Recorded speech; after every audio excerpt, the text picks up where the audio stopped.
It's hard to know exactly how many undocumented children there are on the streets of Los Angeles.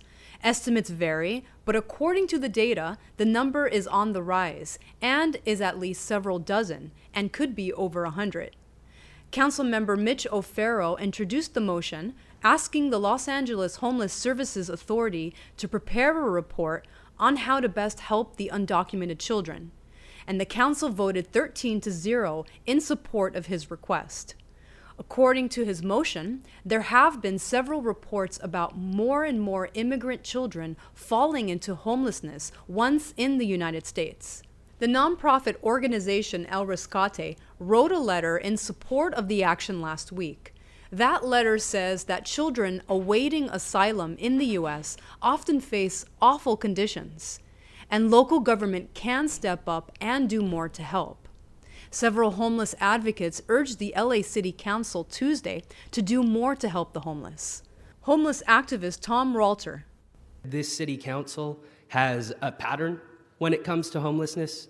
You say all the right things, you make all the right promises, and you have not followed through. And if this council thinks that the voters of this city are going to just stand by while people die on our streets, then you're wrong.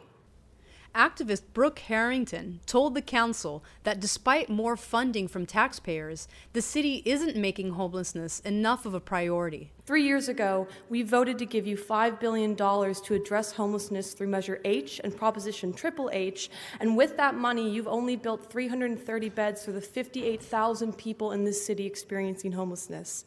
It is disgustingly clear that this council cares more about property values than people, and for all the excuses about safe spaces, you've designated 500 spots for 5,000 vehicles.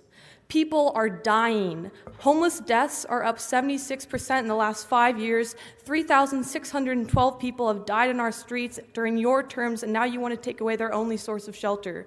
Each of you, regardless of your intentions, have voted to criminalize poverty and homelessness with this decision, and for that you should all be ashamed of yourselves. O'Farrell's motion calls for local housing agencies to reach out specifically to unaccompanied minors who have been held in federal custody through the Office of Refugee Resettlement and to look for ways to provide them services. For KPFK Pacifica Radio in Los Angeles, I'm Rita Eid.